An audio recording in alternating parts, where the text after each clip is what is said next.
in this topic area.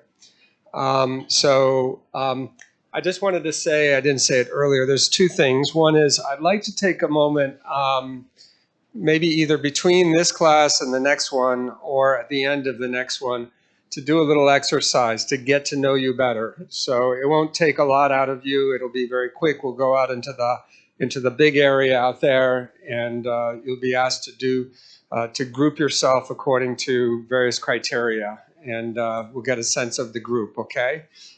So I don't know what makes sense. Dr. Rahman, should we do that after this session, or should we do it at the very end after the last class? After the last class, we'll do that.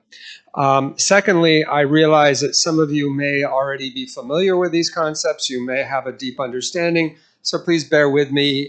We may be, covering some things that are repetitive to what you've already studied in the past. So let's frame vulnerability, won't we? Shall we? So I think the simplest way of understanding it is going back to Gilbert White and looking at his pioneering work, a geographer who in the 1970s was looking at the topic of, or the question of why the same basic level or magnitude of hazard might create very different outcomes. And he discovered, or rather posited, that it was due to the characteristics of the location where those hazards take place. We don't live in a laboratory, so you can never have exactly the same controlled experiment of a certain magnitude event occurring in a certain location with two different populations. But we do live in the real world, which includes cases such as the Haiti earthquake in 2010, which resulted in something like 200,000 deaths, 3 million people displaced. I had colleagues working in Haiti at the time. They were very fortunate to be able to survive, let alone get out of the country at the time that occurred.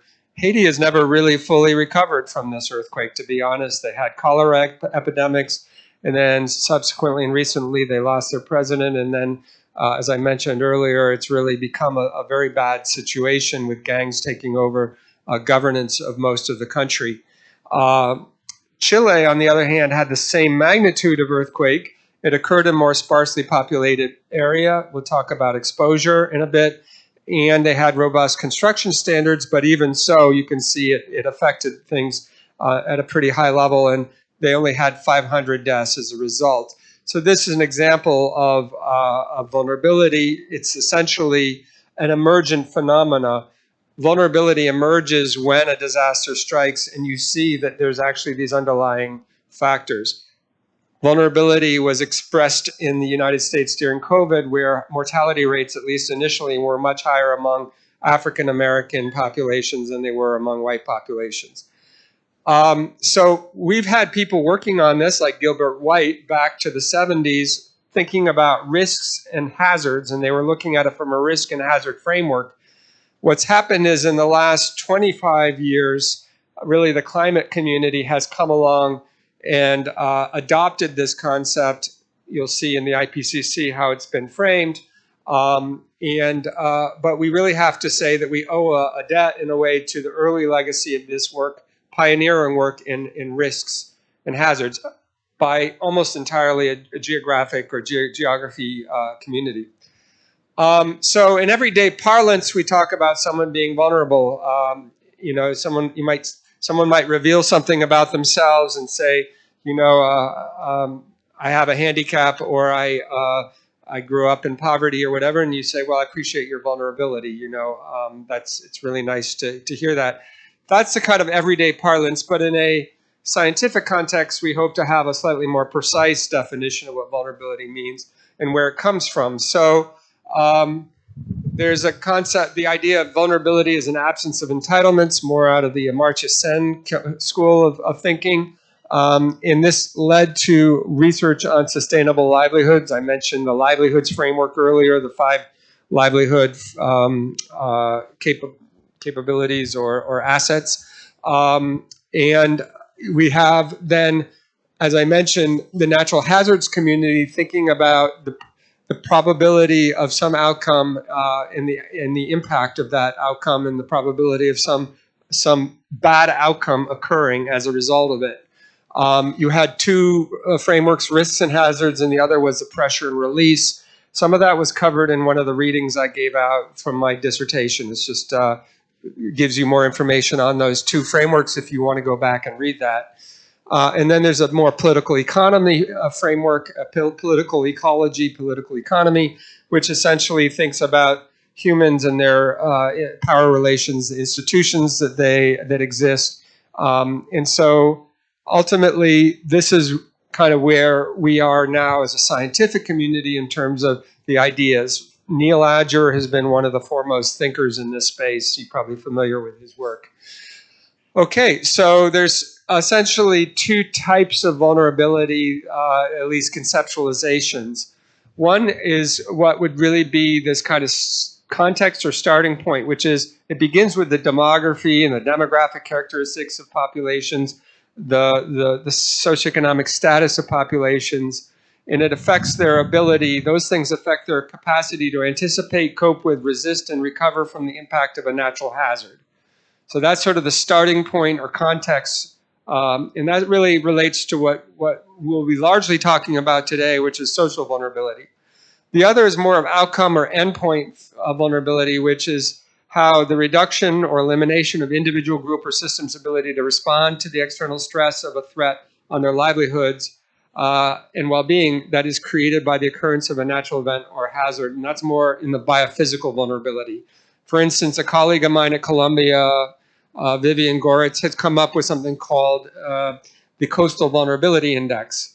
It has nothing to do with social vulnerability.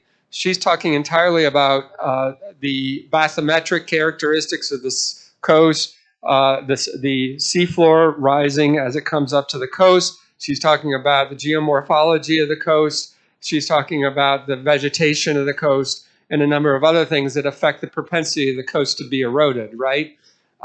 That's a different thing than social vulnerability. So this is from Source, and if you read that article, it's rather long. Sorry for that, but it's a really good overview of vulnerability.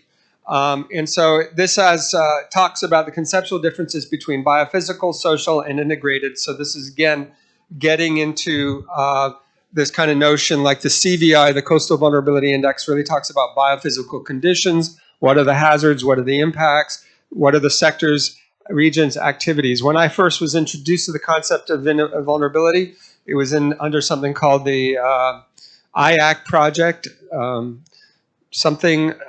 assessment of impacts and adaptation to climate change. I got it. And that was back in around 2000. I was working with someone named Cynthia Rosenzweig, who was a big figure in the field. And they were really talking about systems, sectors, and groups. And they were talking about how climate produces vulnerability in those different groups.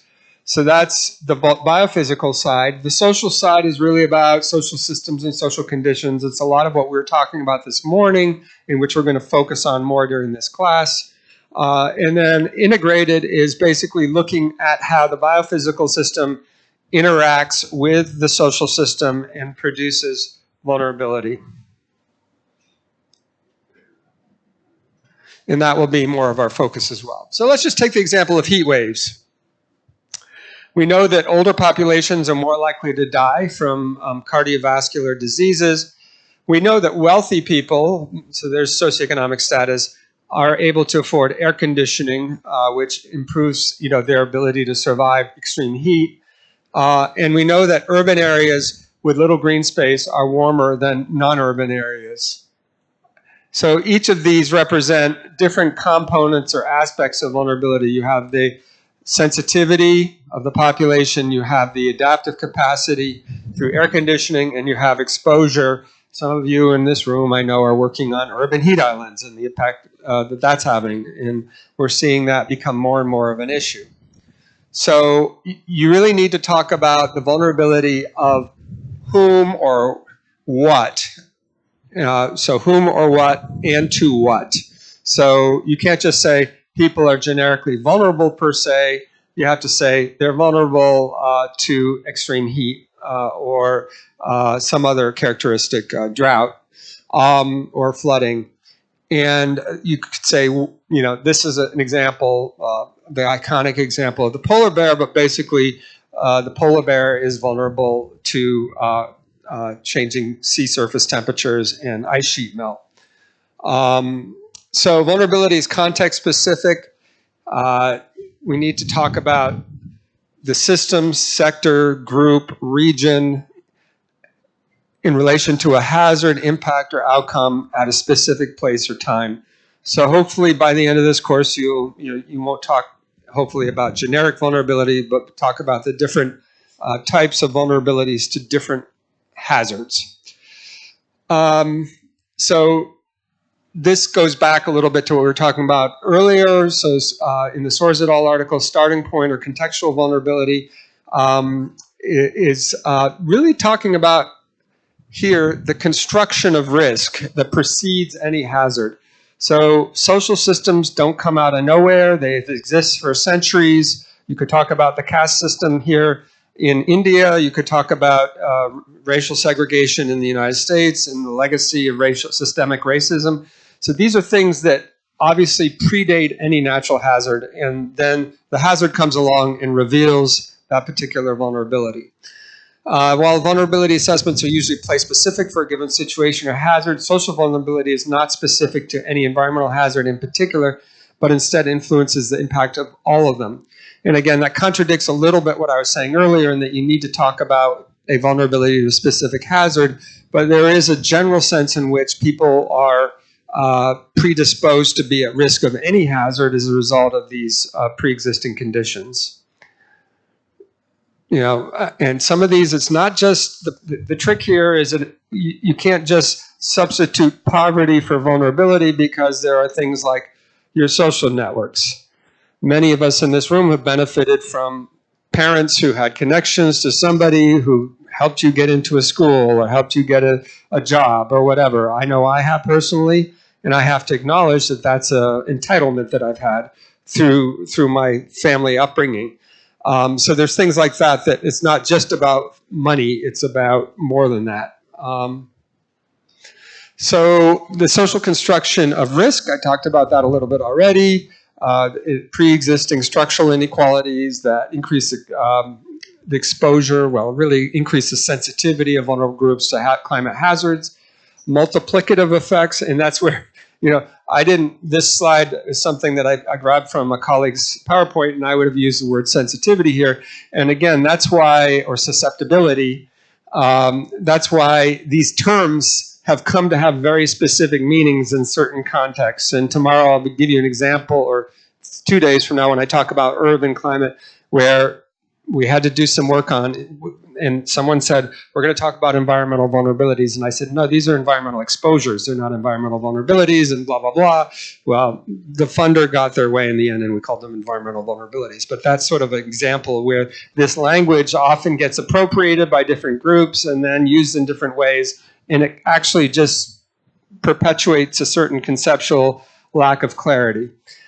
You have multiplicative effects where climate change can worsen situations of poverty. So it's not just that you have pre-existing bad conditions, but then along comes a hurricane or cyclone or something, floods out, you've lost your household assets, and now you're poorer than you were before, and maybe you have to move, and therefore your social networks and social capital declines as well. Interrelated but not independent process. For instance, families living in poverty systematically occupy the land that is least desirable. So this is essentially the idea that people, because of their social exclusion, may be living in informal settlements or slums or outskirts of cities in areas that are predisposed to being affected by different climate-related hazards. I'll give an example of that a little bit later. So the IPCC vulnerability framework is probably the most well-known, and this defines vulnerability as the propensity or predisposition to be adversely affected. Vulnerability encompasses a variety of concepts and elements, including sensitivity or susceptibility, remember I used that term earlier, to harm, and lack of capacity to cope and adapt. And then we have these kind of subcomponents.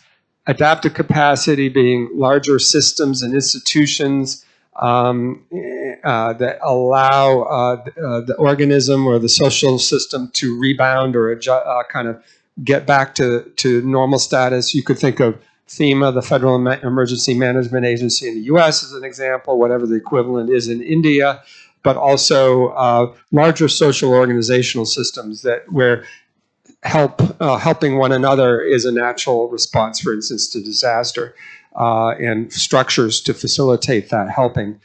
Coping capacity, I tend to think of this mostly in my context, in my understanding, as kind of the immediate ability to cope or rebound from something.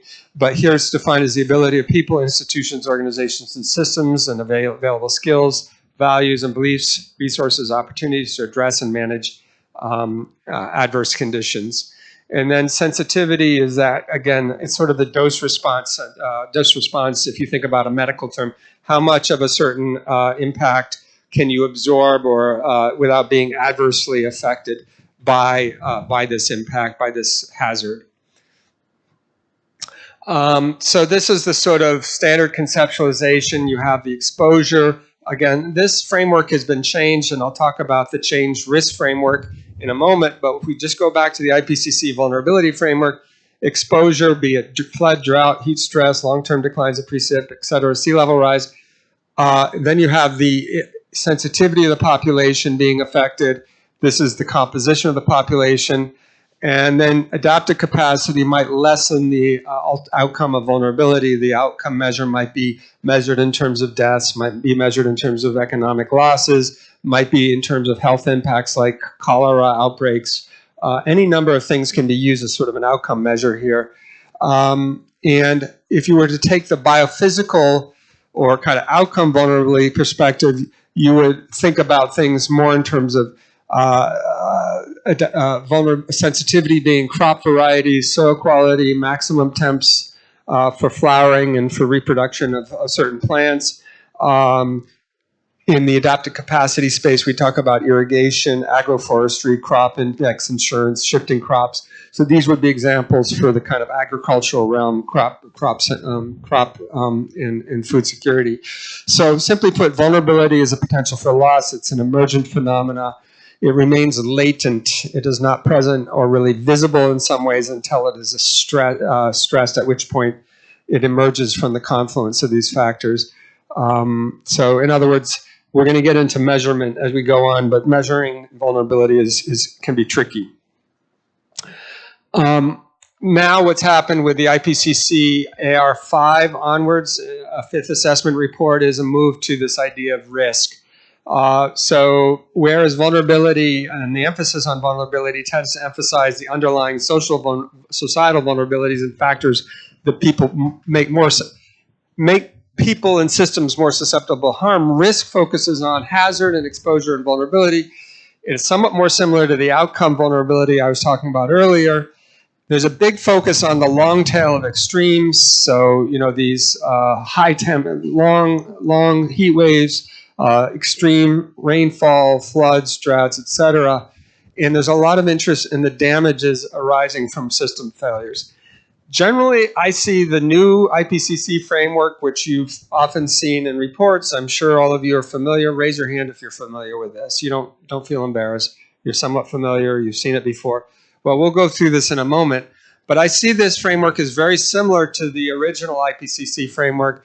But I do think it sort of backs away a little bit from the idea that vulnerability really is a central concept, that social vulnerability and the construction of risk in social vulnerability is actually fundamental. And it maybe predisposes us to think much more about the weather and the climate and these drivers as being most important, and de-emphasizes a bit the social aspects. So I just say that as an editorial comment. The people who made this decision are above my pay grade.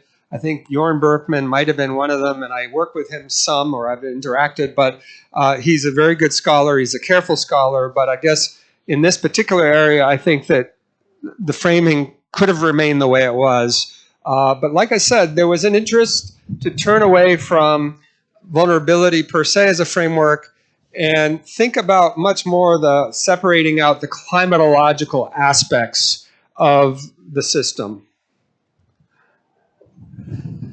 And you could define risk as essentially exposure to hazard times vulnerability in either minus adaptation or divided by adaptation.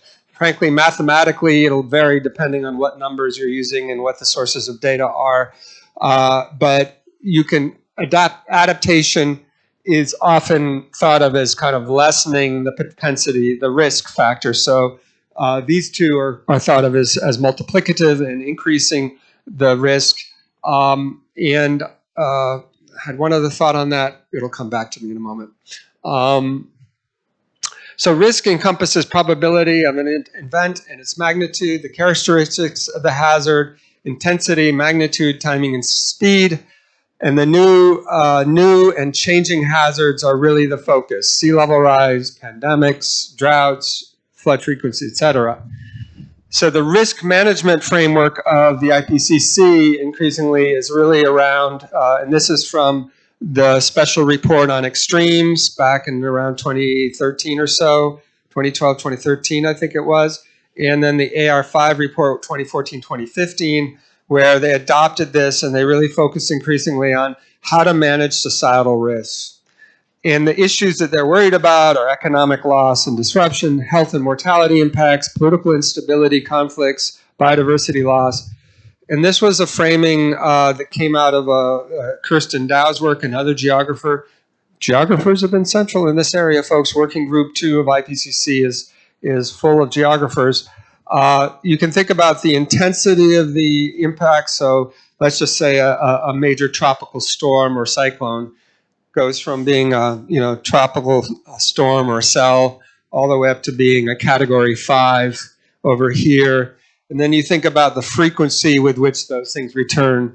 So for example, in Central America in 2022, I believe it was, they were hit by hurricanes Eta, ETA, and Iota, IOTA, back-to-back hurricanes that came through and devastated people because they were both like category 4 and above hurricanes, and it was within about a month. So you imagine being knocked down, having your house flattened, flooding of all your crops, your trees are down every which way, and then another hurricane comes along right after that. So that would be an example of intolerable risks. You're getting up here in the red zone where both the frequency and the magnitude of risks is increasing to the point where society is not really able to adapt very well.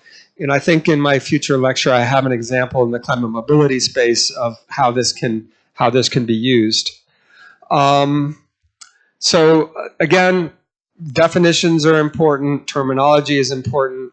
So we'll start from hazard, the potential occurrence of a natural human-induced physical event or trend of physical impact that may cause life injury, loss of life, injury, or other health impacts, blah, blah, blah.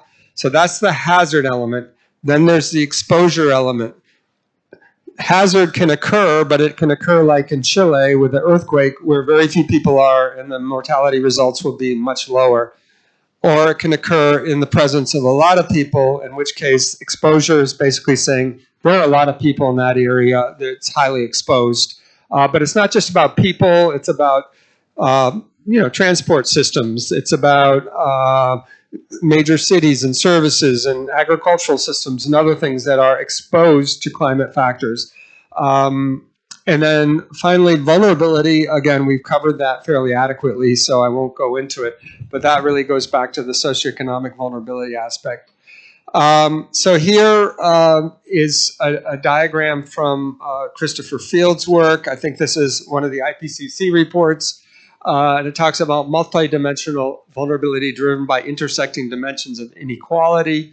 Frankly, I don't find it very helpful, but it was, it sort of shows how people are beginning to understand these things, looking at populations from the more privileged and economically well-off to the more marginalized, and the ways that climate factors come in and impact upon those. And again, this is going right back to my first lecture. This is just basically demographic composition here. And here's a long quote from Blakey. The activities of daily life comprise a set of points in space and time where physical hazards, social relations, and individual choice converge. Patterns of vulnerability emerge at this convergence. at which several socioeconomic and personal characteristics of people have a bearing on the vulnerability to disaster, et cetera, et cetera. So this just reinforces the idea that it's multidimensional and affects and has many different components. And when we get into measuring this, you'll see some of the elements. Differential vulnerability is expression of inequalities.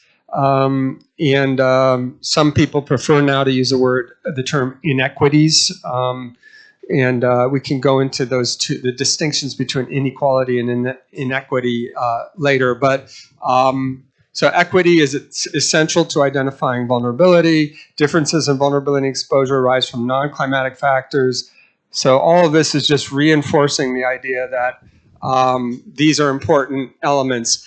And emerging from this discourse around vulnerability has come the justice as elements, social justice, climate justice. I'm going to talk more about this towards the end of this lecture, so I won't go into that right now. All right, how does this relate to mobility? And let me do a quick time check.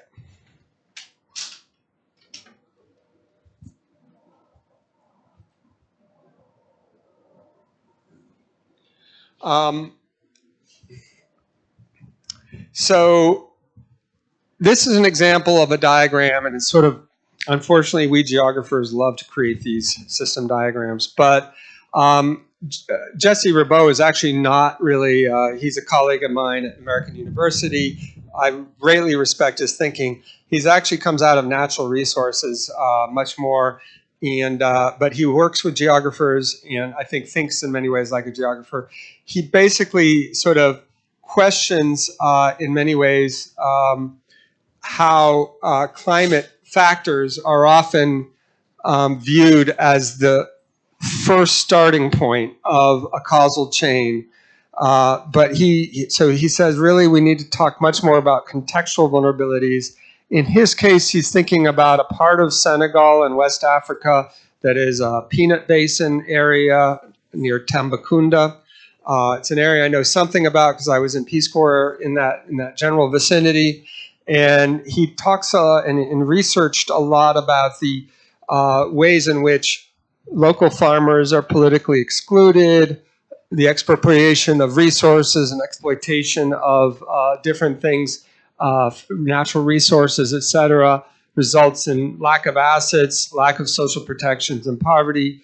And it can result in either hunger or migration in this context. And he goes through really in great detail the local political economy, for lack of a better term, focusing on the way that farmers who are growing peanuts in this peanut basin are exploited by a state-run purchasing agent. It's a monopsony, meaning a single buyer rather than a single seller. And the monopsony buys the peanuts at a certain fixed price and keeps the farmers in a form of debt peonage. The point of his main message is that climate events and trends are just the last point in a kind of tipping point for some people to decide to migrate, right? So he describes it as the poor farmer sitting on the edge of a cliff, barely holding on, and then the climate event comes on and flicks him off the edge of the cliff and hopefully not into the abyss, but maybe launches him into migration or some other strategy to survive. So he just wants to make sure that we keep the focus on society first. This is a diagram that normally is animated. I couldn't find the animated version of it, but the colleague and I came up with Susanna Adamo, a demographer, where, in the climate migration perspective, you think about the environmental hazard coming in and the societal vulnerability, about which we've talked quite a bit. And then risk is produced. But before someone decides to migrate, there's a bunch of intervening variables that are important. I'll get out of the way. Some people want to take photos. By the way, all these slides are available to you after the lecture. So we'll put these in PDF form, and you'll be able to, we'll put them on that Google Drive that Professor Rahman set up. So you'll have all of these for your own reference. But so the societal different responses, this is more like adaptive capacity in this box. Availability of other types of responses, like maybe migration is not the only response. You could resort to climate index insurance or some form of insurance to get through this rough patch that you're experiencing, or past experience with migration. So not everybody, not every society conceives of migration equally.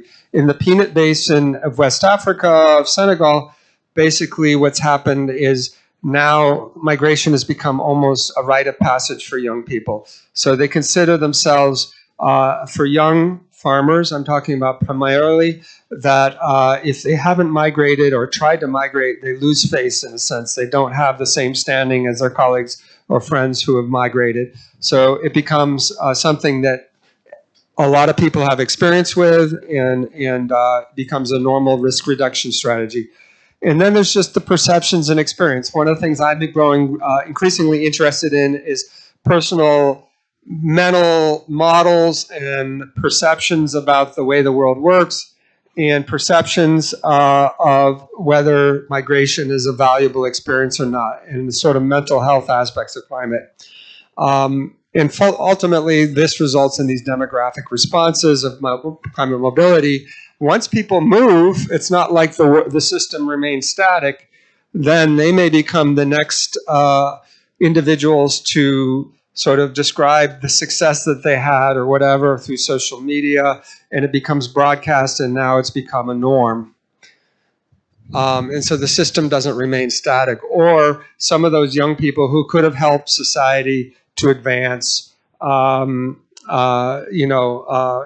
help their village to, maybe they'd be the next innovator in their village to make the things better. They've actually left and they've gone to the city, so they're no longer there to kind of change the social context for better. How many of you have seen this diagram before? Is this familiar to any of you? I see one hand, 2, 3. All right. This new material. Okay, great. That's legit. So this is the Foresight framework. It's I mentioned earlier that I was involved in the Foresight report. It was really the benchmark early assessment that the UK government funded. But it was a global assessment, really covering the whole world. People like Neil Adger were involved. Richard Black, who is a famous geographer, another geographer. Sorry, I keep talking about geographers, but that's my discipline too. So they came up with this framework of thinking about the influence of environmental change on migration. And they said on some occasions, environmental factors are the main reason people move, but it's usually a small fraction of the cases. People get displaced from a flood, they move. Sometimes if they get displaced, like in Hurricane Katrina, people were displaced in places like Atlanta, Houston. They left, and then they just decided not to return because they didn't see any value in returning once they'd established themselves in a new location. So that might be a case where an environmental stressor really almost directly led to someone moving. But much more often the case is that it goes through social factors such as kin obligations and relationships, economic things like your livelihoods, and if your crops are wiped out, you may be poorer than you would be otherwise, et cetera. So things like that, demographic factors we talked about earlier, and then political factors that also influence the likelihood of migrating. And so the environmental factors work through these intermediate variables, and they result in a decision to migrate. But wait, that's not the whole story. There's also personal and household characteristics. There's all the things that go on. You're married, things are complicated, you got kids, whatever. Migrating may not be such an option. Or, hey, your family will disown you if you move to that other part of the country where some other ethnic group dominates and it's suddenly considered to be unacceptable to them. So these things are important. And then you've got all these economic and other legal barriers to migration, intervening obstacles, it's called in a push-pull framework. And so people either migrate or stay based on that decision.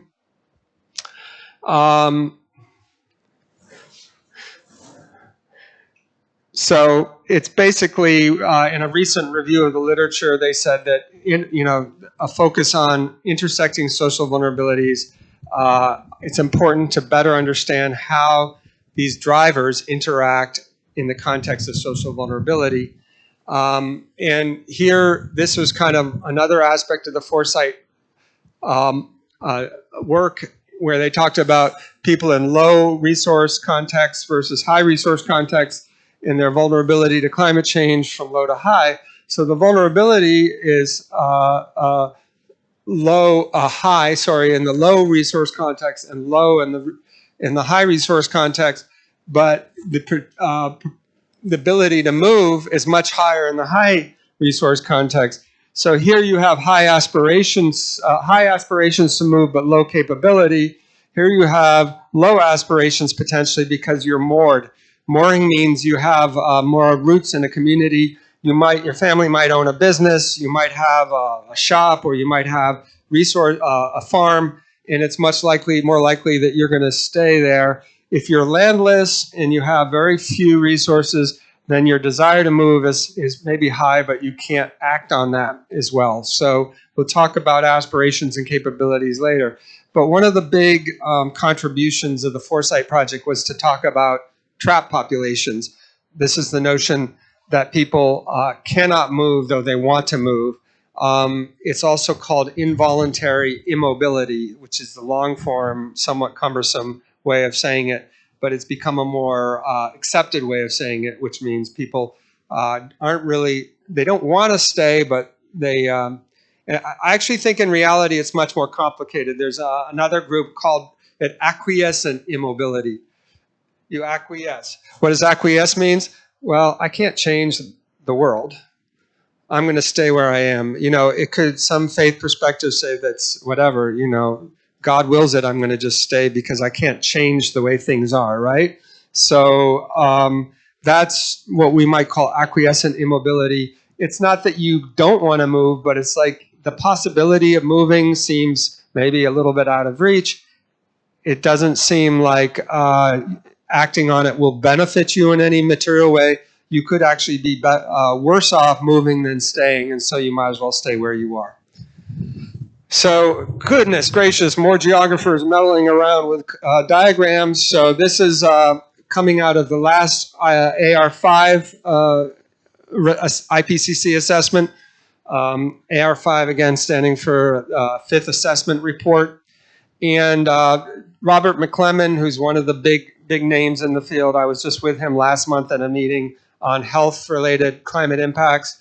And the idea is that risk is generated, and we saw that risk diagram earlier, hazard, exposure, and vulnerability together.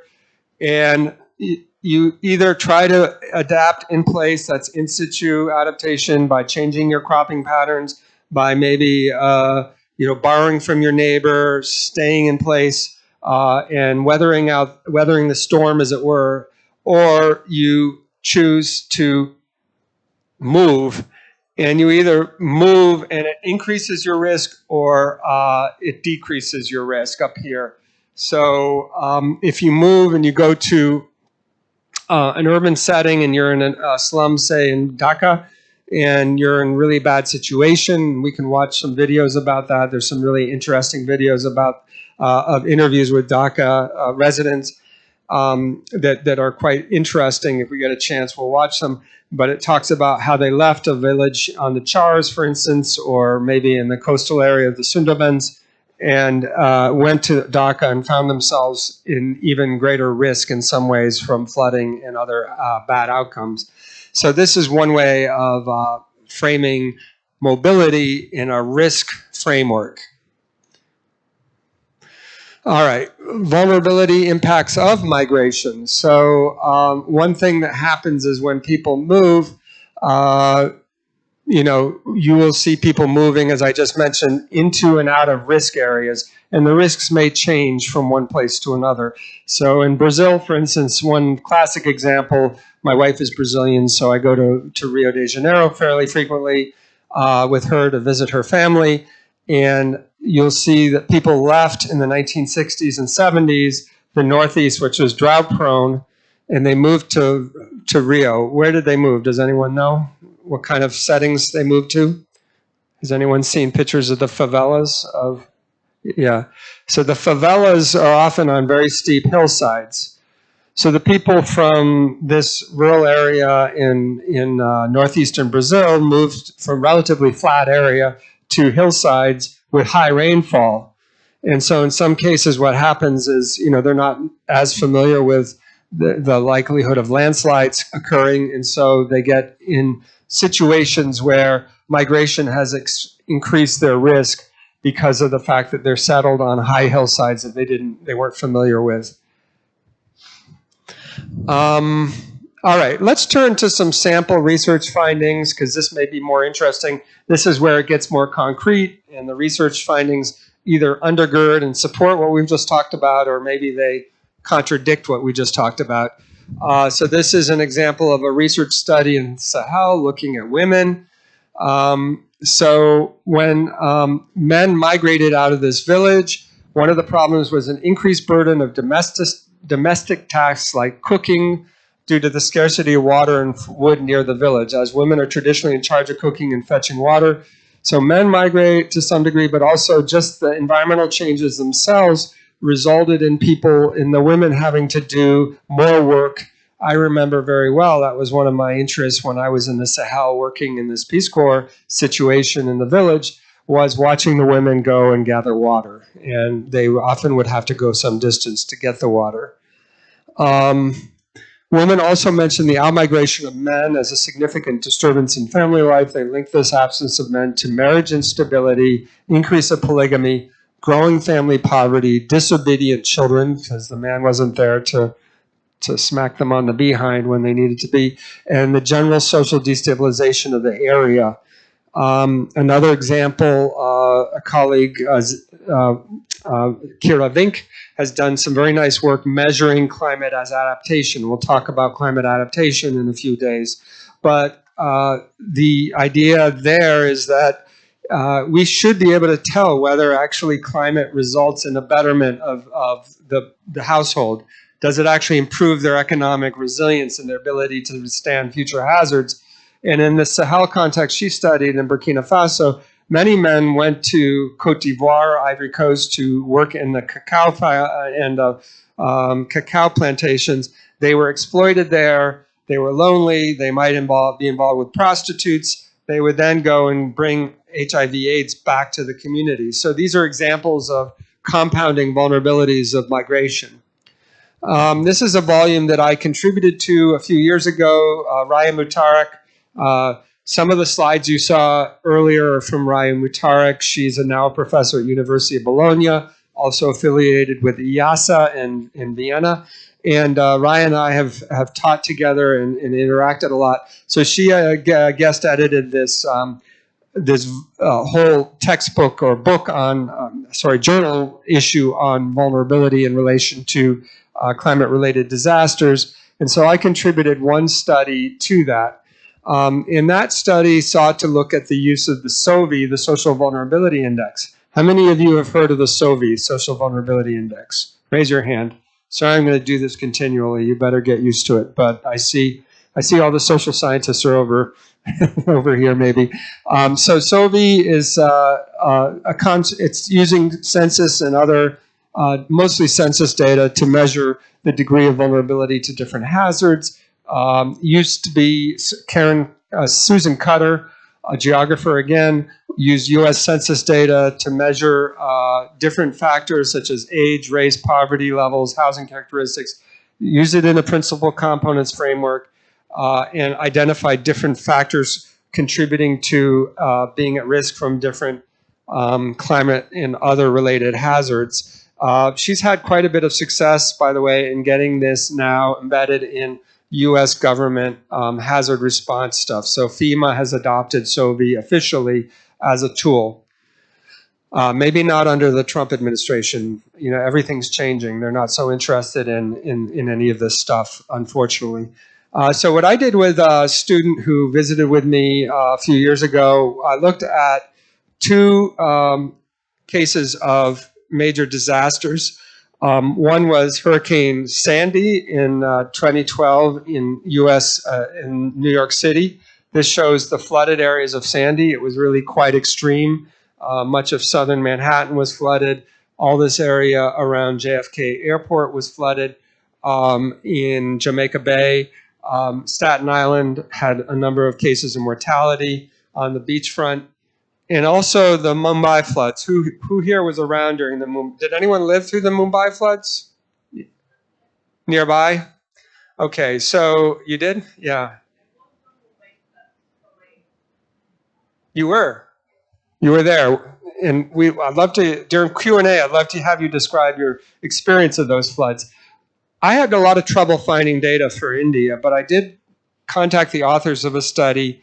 And this study looked at flooded areas of Mumbai during that flash flood. It was 900 millimeters of rainfall in a 24-hour period. So this is pretty much unprecedented. It's like a meter of rainfall in a very short time. So to do this, what I wanted to do was test the proposition that people who are more socially vulnerable live preferentially in these areas that are flooded. All right, so that was I set out, and I was looking at a concept. I created the concept differential exposure. We know differential vulnerability means that some groups, ethnic groups, some population groups are more vulnerable than others to climate hazards. The idea behind differential exposure is that it's testing the proposition that poor people are more likely to be living in areas. Again, it was just 2 cities. You need to look at many more than these 2 cities, but it was kind of an interesting exercise. So to construct the SOVI, what I did is I took all these census variables from the US Census down to the block group level, which is a very small level in New York City. It represents maybe at most a square kilometer or less of land. So it's a very small area. And so I had all this data, and I basically hypothesized the effects that each one of these variables would have on increasing social vulnerability. SOVI scores run from, it's actually on a Z-score kind of framework. So Z-scores, 0 is the mean, and then you have one standard deviation above, 2 standard deviation above. That would be very high standard social vulnerability. And then you have 1 and 2 standard deviations below. That would be very low social vulnerability. And so you can see poverty is positively correlated, but things like the population earning greater than 200,000% of the population earning more than $200,000 a year would be negatively associated. And you can go through this long list. And what I did is I ran them through a principal components analysis and came up with these components of vulnerability: poverty, dense urbanization, Black and single parent households, age, young populations, old populations, and then Hispanic population is another factor. And so these were elements that, that were combined in one overall index. And again, you can see the standard deviations above, up to 5 standard deviations above the 0 level would be very high vulnerability in red, and then much lower vulnerability in green. And so my interest was basically, are the areas in that sandy flood zone more or less socially vulnerable than those areas outside the flood zone? And it turns out not so much. In New York, what I found was the highest social vulnerability was in areas that were only flooded between 0.01 and 13% of the block group was flooded. So not terribly significant. We did find that a slightly higher percentage of the population that was in these vulnerable age categories, 21% was, they had a higher proportion in the flooded, the 100% or 50 to 100% flooded zones. But otherwise, it wasn't quite as slam dunk as I thought it might be. And one of the reasons we might expect that to be the case is that actually people like to live along the ocean, and wealthier people preferentially live in places where they can have a water view in the US. So it's not like they're being forced to live there because they can't afford to live anywhere else. They're actually paying a premium to live in that waterfront view. And so that's one reason why it didn't really work out in the case of the U.S. and Soviet flood, the flooding from Sindhi, what we could say about the flooding in Mumbai was it wasn't so much about waterfront views, it was about low-lying areas and places that were particularly flood-prone. I don't think that map is maybe as accurate as I'd like it to be. It was constructed theoretically with a very good high-accuracy DEM, digital elevation model. But what I will say is that in the case of Mumbai, we had, first of all, much coarser resolution census data. So this is the units that we had to work with. And the data, I had to beg, borrow, and steal for these data because I couldn't just get them online at the time. And then these are some of the variables that we used. And you can see it's a shorter list of variables than we had available in the US, not directly comparable. So things like percents of households with motorcycles, cars, TVs. Percent slum is an important one, certainly. Scheduled tribes or castes, also important. And finally, we came up with this principal components analysis, which talked about basically kind of access to assets. And this one really had a very large percentage of variation explained, so it was really important in the SOVI calculation, followed by unemployment levels and female employment, percent of workers among females. And so that's kind of the pattern that you see there. Notice that the numbers also are not as, the standard deviations are not as extreme as in the New York case.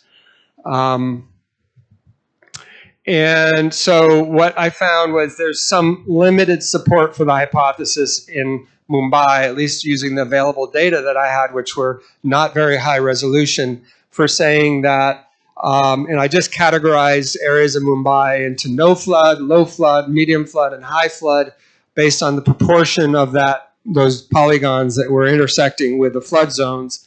And basically what you see is for an average SOVI, meaning that the difference between a weighted SOVI and an average SOVI is the weighted SOVI takes into account the percent variance explained. So it basically gives much more weight to this first factor on information and household assets.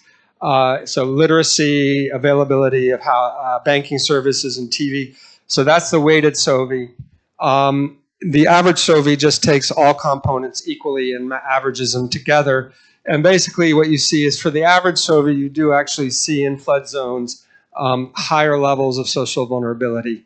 This is just for individual factors like slum population. And so the highest slum population percentage is in the high flood areas. I visited Mumbai a few years ago and after doing this work, and I saw along one of the major rivers by the airport there were a lot of slum populations living there. And that's the kind of area that we're talking about that was very heavily impacted by the floods at that time. How are we doing for time? Am I running out of time? This clock never moves fast enough. I keep thinking I'm about to run out of time. My throat's about to give out and everything, and you guys are looking like, oh, is this guy going to stop talking? All right, so some of the determinants of differential vulnerability include, I like the fact that, this includes psychosocial factors. So there are really, a lot of this is in our heads, guys. Some of it really does come from what your expectations of life are and whether or not you feel you can affect your environment, change your environment. So mortality associated with heat and cold waves. So this is work that was done by some colleagues at IASA.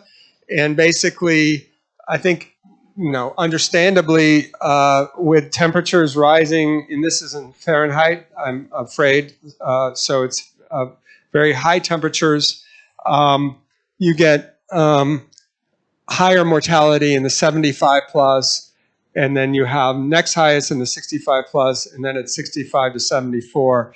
I'm not quite sure why it drops between, this is, why it kind of goes up in the under 65. But it's an interesting diagram showing ways in which you can look at differences in mortality as an outcome of heat waves and cold waves. This is an example from the tsunami in terms of mortality. What do you notice from the age and sex pyramids here in the case of Sri Lanka? Does anyone want to raise their hand what they see in this? Mortality rates from the tsunami? Female is higher, yes, so there's more female mortality. Does anyone know anything about Sri Lanka, why that might have been the case? Were women more likely to be down cleaning their nets or out by the waterfront? What? Oh, there's more females.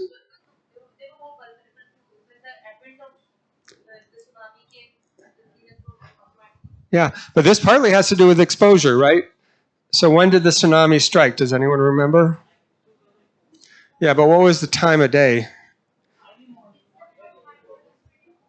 Was it early morning? So there's differences of opinion. Okay. All right. Well, I'm not sure. We can look it up, right? But wouldn't that might that not explain some of the differences? If women are preferentially out and about doing certain things at the very early hours on the waterfront or near, versus men still sleeping in, I don't know. I'm just guessing, but there's some things there that you might want to look at as to why there were more women. It may be that you're right. The migration out of the coastal area to the city or something just disproportionately resulted in more women being exposed. But these are things that you would want to look at. Differences then occur, like in Japan. It actually looks pretty equal, right? Men and women, and in fact, more men look like they were affected by the tsunami and died from the tsunami. So this is just showing that there are fundamental geospatial and demographic factors affecting mortality in this. This shows the male mortality profile for floods and storms. Let me just remind myself. So what you see, and this is interesting, is in many countries, you see much more higher mortality among young males and for some reason, females in their middle ages are much more intelligent and they stay away from flood zones. I mean, literally, in what happens in the U.S., I saw the same thing happen in a study we did looking at outcomes of vulnerability and whether the social vulnerability index actually can be correlated with outcomes. And death statistics show that young, well, or middle-aged, maybe even men like my age, they see a pool of water ahead of them and they say, I'll be fine, I'll just drive through it. Right? Whereas women say, maybe I shouldn't go through. They wait, and the flood recedes. So the men literally get carried away in their vehicles and die. So men, let that be a lesson to all of you. But I'm not sure that explains everything. So you also see that there's very high mortality among young girls compared to younger boys. And so again, this raises a whole host of questions as to why that might be the case. Are boys preferentially saved by their parents, and the girls these are all things that you might want to look into when you look at these data. Monthly mean number of poor mental health days by exposure to Hurricane Katrina and or Rita. Apparently after the exposure of these major hurricanes, single mothers had many reported more bad mental health days, whereas unexposed single mothers had more or less the same. So that would be your control group, and generally exposed people on average didn't have that many bad mental health days. All right. Estimated duration displaced from New Orleans for pre-Katrina residents aged 18 years plus, over 18 years, so adults by race. And the number of displacement days is significantly higher for black versus white populations after the number of months. And I was mentioning earlier, many blacks moved on to Atlanta, they moved to Houston, because they might have had family members there already or whatever, but they just realized that returning to New Orleans was maybe not that great a thing for them. there's evidence that shows education plays a vital role. Someone was talking to me about this earlier, but education really is a critical factor. Wolfgang Lutz, again, the demographer, was one of the first to really posit this, and he wrote a seminal piece in Science magazine about the importance of education for adaptive capacity, particularly female education. So it has direct and indirect effects. Again, this is Raya Mutarik working with Lutz, Wolfgang Lutz. Education has direct effects through cognitive skills, problem solving, better knowledge, risk perception, but it also has these indirect effects that more educated people tend to be have higher incomes, greater access to information, social capital, etc., and that results in reductions in vulnerability. So they looked at a few cases, Indonesia quake, and they interviewed 565. So this was a major tsunami, remember, that occurred at Sri Lanka, but also affected Indonesia. And so they did face-to-face interviews with 563 individuals, whether they had any preparation measures for earthquakes and tsunamis. I guess this is some of the areas they sampled in both the Philippines. The Philippines would not have been affected by but there was something else that occurred in the Philippines. Anyway, this is basically the preparedness as measured by this independent index or score that they had for preparedness against education. And you can see the more years of education, the higher preparedness. And it compared with the level of preparedness among those people who had prior experience with that particular hazard. So you can see that education is a good substitute for actually having experienced the hazard itself. And the same goes for Thailand in the tsunami. Again, the more educated you are, the more likely you are to be prepared for the kind of disaster. So you see the ocean go out quickly, you better run for the hills, right? That's the sign of the tsunami. A lot of people weren't aware of that, and unfortunately, they died. All right, let's talk a little bit about resilience. See how I'm doing. 12 more minutes. So framing resilience. So this is another squishy term. It's a term that gets used a lot. We think about people as being resilient. Oh, they were resilient to that hardship, or they really bounced back quickly from that, from that job loss or whatever. But it can also have a scientific connotation. So we're going to talk a little bit about the relations of this term and the origins of this term. So I'll start with the kind of common use of the word, and the way the word really started to be used in the scientific literature was in psychology. So if a child experienced a trauma early in their life, they would measure the resilience of that child to bouncing back, essentially resilio, meaning bounce back, or jump back from the Latin. So that was the kind of original connotation. Ecologists started taking it up in the 1970s with Halling in particular, talking about the degree to which a system could be pushed from a stable state into a new state. So the original engineering concept, the engineering concept is basically you want the ball to remain in this cup. If it goes over, that means your system has failed and your bridge has failed. So if your bridge is subjected to an earthquake and it starts to vibrate and whatever in the same frequency as the earthquake, you'll lose that bridge pretty quickly, and you don't want that. So you want to build it in a way that is resistant to any kind of failure.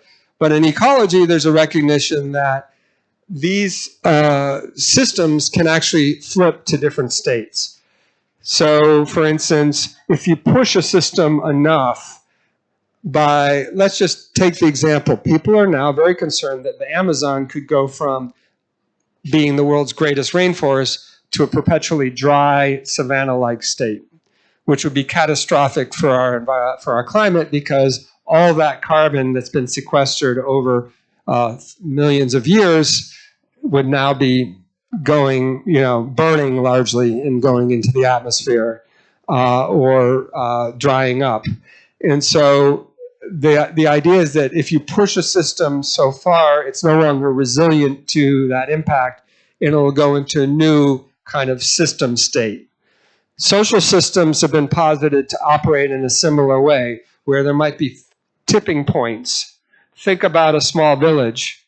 Initially, there's a vibrant market there. There's a lot of farmers. There's a lot of people who are, there's a post office, there's a school, etc. Then increasingly more and more young people leave the village. It becomes just the elderly and the children, the grandparents taking care of children, and basically the post office shuts down, the school shuts down, and now that village that was a vibrant place, you could say it has there's a social tipping point that's occurred, and through migration, it's no longer as vital. I actually went to villages like this in China where it was partly planned by the government, but they essentially induced people to leave the village by closing down the post office and the school, and ultimately the village, no longer survived. In disaster research, the concept of resilience has similar connotations, but it's the ability or capacity to resist and recover from disaster losses, capacity to prepare for, respond to, and recover from difficult conditions. So this is how this terminology has been appropriated by the disaster research community. We talk about disaster resilience. And this is a quote from Neil Adger again: "The ability of human communities to withstand external shocks or perturbations to their infrastructure, such as environmental variability or social, economic, and political upheaval, and to recover from perturbations." This brings in an important element. It's not just climate, but there can be economic shocks. There can be pandemics. We've seen all of these things happen in recent years. Okay, is it possible to project or go into the future with climate vulnerability and look at vulnerability in the future? One important framework for doing this, and I mentioned to some of you that I've just been at, maybe I mentioned it to this morning, I was at this this conference called Scenarios Forum. It's basically the community of researchers. This was just last week in Leeds in the UK. And it's a community of researchers who have adopted this framework for understanding the future. One reason why this community arose was that there was a need in the climate modeling community for a more organized approach to understanding what the future might be vis-a-vis mitigation in particular. So you can't really model, and we'll talk about that this afternoon later, you can't really model future climates without understanding whether there will be high or low emissions and what might be the societal and economic processes that lead to those emissions trajectories. So in some ways, it was the social science community responding to the climate science community saying, you guys better get your act together and start understanding what the likely future worlds are. What is our world going to look like? So the best case scenario for our future world, although they're very careful in this community not to attach any values or normative perspectives, but I think we can agree some of these futures are less desirable than others. So we start with SSP1. SSP1 represents, again, let me just do a show of hands. Anyone heard of SSPs before? So I would say 10%, maybe 15% of you. So SSP1 is a future where sustainable development proceeds at a rapid pace, inequalities are reduced, technology change is rapid and directed towards environmentally friendly processes like wind and solar, and including lower carbon energy sources and higher productivity of land. Let me just say another thing that's important. These, you'll see in a moment, are being framed in terms of not only the potential for future mitigation of climate, meaning emissions. So are we going to have a high or low emissions future, but also in terms of adaptation. How successfully will these societies be able to confront the challenges of climate change in the next century and beyond? So that's the rosy scenario. That's the world that we probably all want, right? Then we have intermediate case of SSP 1 and 3. And so I'm going to talk about 3 because SSP 2 is really between these two. And in this case, we have unmitigated emissions as a result of moderate economic growth, rapid population growth, slow technology change in the energy sector, making mitigation difficult. Investments in human capital are low. Inequality is high. A regionalized world leads to reduced trade flows. Ooh, someone's not in favor of trade in the U.S. right now. Institutional development is unfavorable and leaving large numbers of people vulnerable to climate change in many parts of the world. This is what they call the rocky road, the divided world scenario. It's basically the least, in the sense, the least desirable of the different scenarios. And the result is both high emissions and high risk to adaptation. SSP4 is a little bit different. It's basically high potential for adaptation, high challenges for adaptation, but low for mitigation. What this means is it's a divided world, socioeconomic, there's a lot of inequalities in the world, including within countries and between countries. However, there's a relatively rapid technological development towards a low-carbon economy that's adopted in many parts of the world. SSP5 is the really gangbusters kind of, we're going to go for economic growth with high fossil fuel consumption at any cost. There's going to be very little effort on mitigation. Technology will not be developed in that area very rapidly or let's say, adopted. And then finally, but the silver lining is that there's a lot of money to go around, so we can pay for adaptation. And so that's the idea behind these scenarios. What you can see for each scenario, so I talked about this is the rocky road or the divided world scenarios, SSP3. This is the one in which we really want to be in, the sustainability trajectory. This is a high inequality one I mentioned, SSP4. And this is the going like great gangbusters scenario here, where there's great possibilities for adaptation because the world is so wealthy, but mitigation is not really being taken care of. And then for each of these scenarios, you can look at different population, urbanization, and GDP and education scenarios in high income, medium income, and low income countries. And so let's just take this one as an example. In the divided world, we expect high population growth in high and moderate income countries, but only moderate and low income countries. I'm not quite sure why they chose that. I would have said it would probably be high in all. Urbanization levels are relatively low compared to a world in which, for instance, there's very high economic growth, and education levels are low. So you can see, in this case, almost everything is the inverse. It's all high, but you have lower population growth in the low-income countries, generally that modernization and demographic transition happens rapidly. So let's just take a very specific case. I actually just went to that conference I mentioned, and I asked one of the presenters who was in a session that I presented in to please, I realize I'm down to 1 minute, so that's perfect, to please pass me her slide. So I want to give full credit to Professor Kerr. And the idea is that you can actually project out social vulnerability using metrics. So the metrics that they use include past, hazard. So this is the current kind of climate risk index, current phase. So it's using historic hazards and exposure.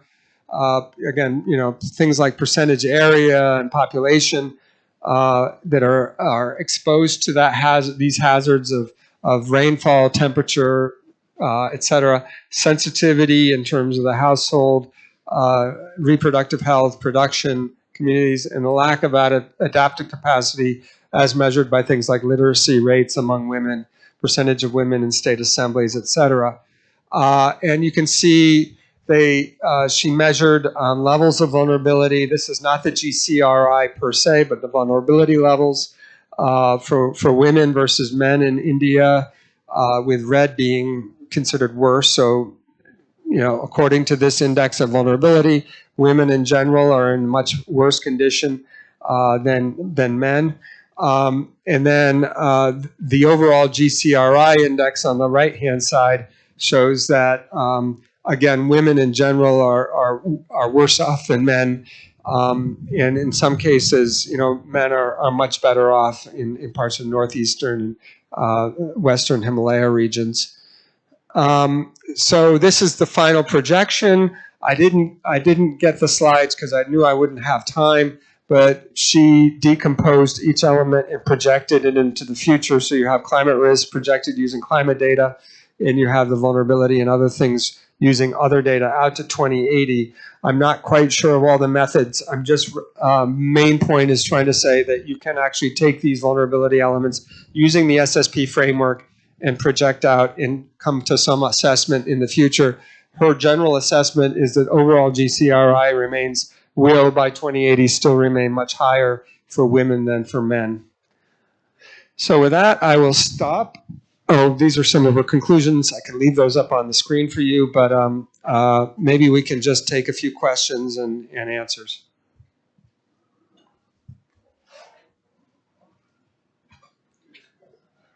I've stunned you into silence. You're going to, okay, and we'll follow up with another. Thank you, Dr. Alex, for your nice presentation. That is very informative. Okay, I have actually the query.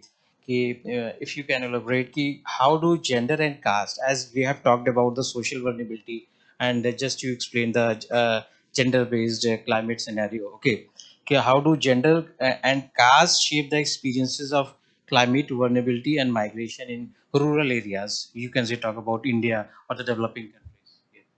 Okay, I suspect you'll know more about that than I will, but I will do my best. I'll take another question back here. Thank you, sir. My question is that, okay, my name is Abhinav Yadav and I am from BHU, Banaras Hindu University. So my question is that when it comes to the climate vulnerability, we are more focused to IPCC reports. Then if we see the IPCC reports after the AR5, the IPCC is focusing more on the risk methodologies instead of the vulnerability methodologies. So what is the basic reason behind that, this adaptation of the IPCC? Okay, gender and caste. I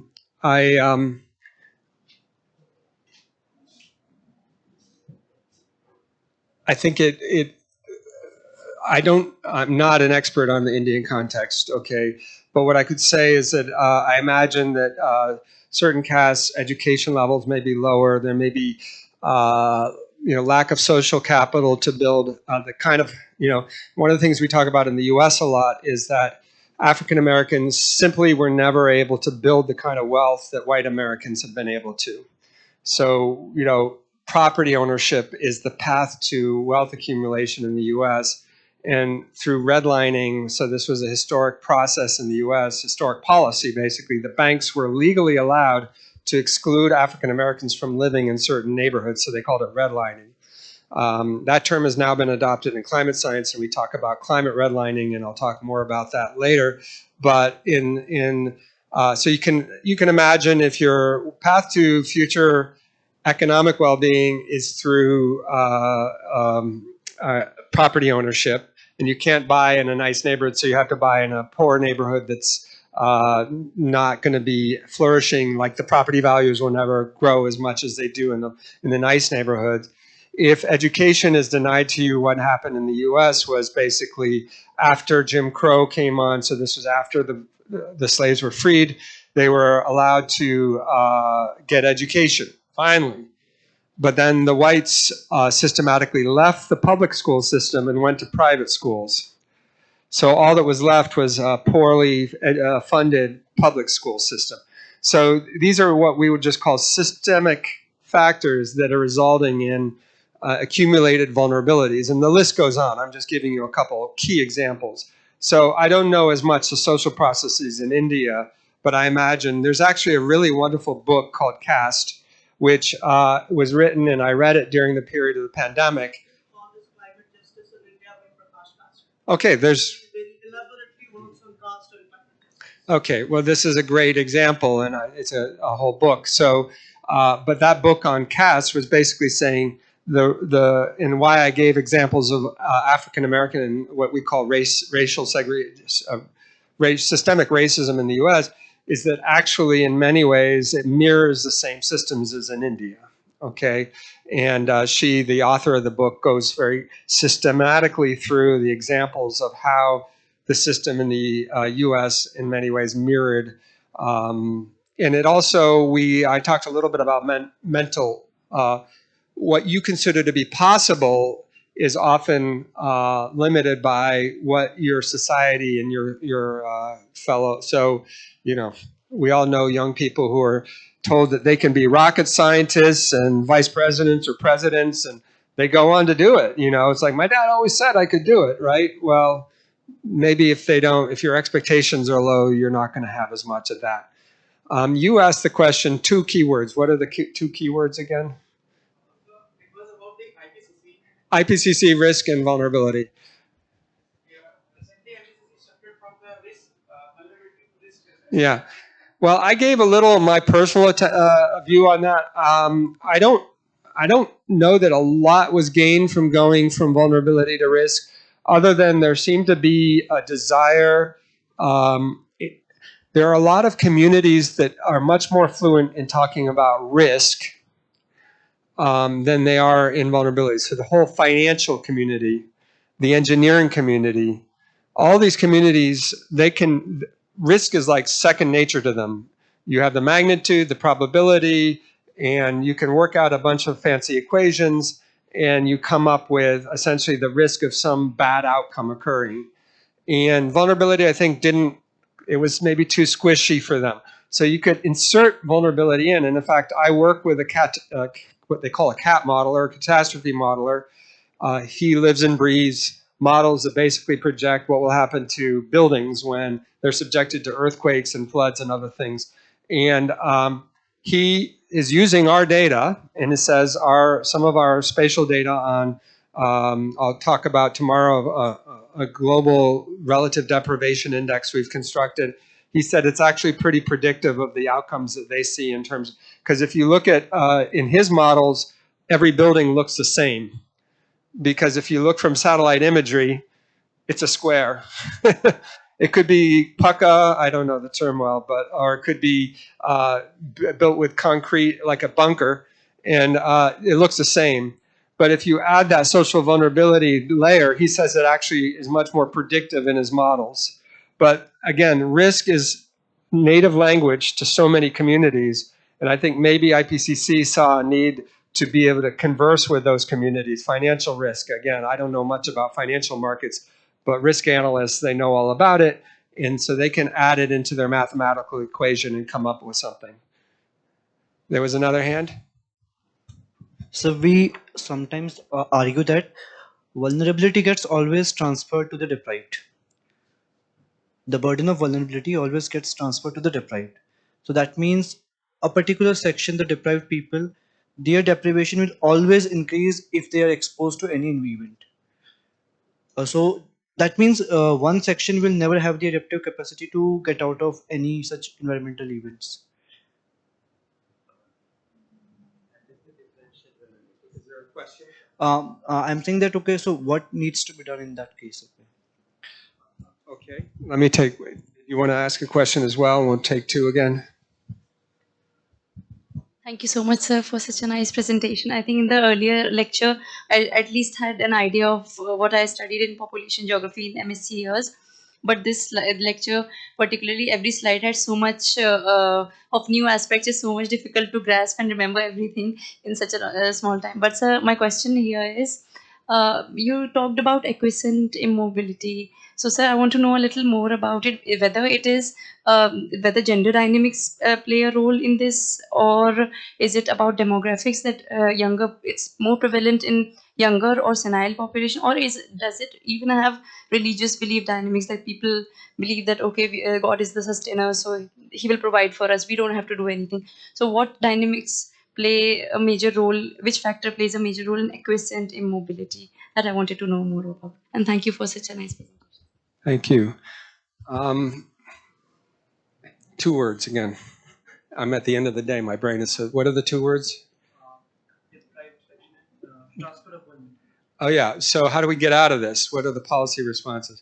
Well, I think this is really a critical question, and one that we should, as we're doing our lectures and as we're here together, and hopefully we'll have more interaction too as we progress. This is very lecture oriented, and it's not the way I'm accustomed actually to teaching. I don't teach in this format very often, but the idea is, we should be thinking collectively and talking about, maybe in that last module where we talk about policy, what are some of the things that could be done to improve, to kind of break cycles of, maybe generational cycles in terms of individuals and households, but also transform systems in ways that move us towards and shift us towards less vulnerability and greater resilience. Sorry to punt on that. We say punt, kick the ball down the hill, the field, but I'll punt on that right now, because I think I'd rather talk with all of you about that topic and talk more openly about what some of the things are that we could do. Your question about, you don't have to give me the two words, but it's like acquiescent immobility. This was someone at the Mixed Migration Center. It's a research center in Denmark. They do a lot of work. They're funded by the Danish Refugee Organization. The Mixed Migration Center folks were saying, and I think it's born out of their research, because they do a tremendous amount of survey research among migrant populations, and and also people who haven't moved yet. And they did a lot of the work behind the Africa Climate Mobility Initiative I mentioned earlier. They went out to the field in several parts of Africa, and it's kind of like, look, things are not good here. They're bad, and maybe even they're going to get worse. But I'm taking care of my elderly mother, or I've got responsibilities here that are mooring me to some degree in this location.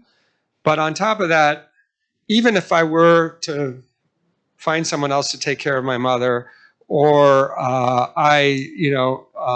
had the possibility of moving to the city or a larger town, I can't be guaranteed that things are going to be better than what, it's the bird in the hand and versus two in the bush idea.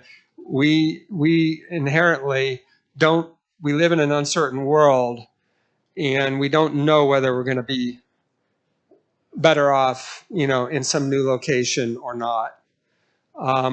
One of the Richard Black and more recent work, so I mentioned Richard Black was the father of the kind of the Foresight Report. He really was instrumental in getting that going. And he has done more recent work in West Africa. Since I know West Africa better than a lot of regions, I found it resonated well with me. And one way it resonated well with me was he talked about contingency. And particularly young people, they live in a constant state of contingency. If it doesn't work out here, I might go somewhere else. If it doesn't work out there, I might yet move again. And there's a sense in which we don't know. The future is uncertain. But I'm going on a little bit too long right now. But the general idea is that you can imagine lots of population groups that just say, look, at my family's here, my network is here, everything. It's not really like going to that urban area is not necessarily a solution to my problem. If I go to overseas, let's say work in the Middle East, if I'm a Bengali farmer and I go and work in construction in the Middle East, well, there's a whole other set of risks and potential possibilities that arise from my going there. And it might net me a lot of money, but there's also ways in which I'd rather just acquiesce to being where I am right now. So, thank you very much. I'm very grateful to the interactive group of young budding talented people of different discipline. Uh, it's very appreciable that you are very interactive, and it should be interactive. What he speaks, you should have a lot of questions. I understand. There are other couple of raising hand, but we are running short of time. We still 1 hour and 30 minutes, little more than that. So thank you, Alex, for presenting such a nice wealth of information about the vulnerability of different parts of the world, and that is really we need to understand. We need to see. We see vulnerability as a simple one word. Is similar for all the parts of the world. It is not so. So beautiful presentation, and we'll keep continuing in the third lecture. We'll break for a cup of tea, 15 minutes in the guest house, and we'll again come back in say 15 minutes. Thank you so much.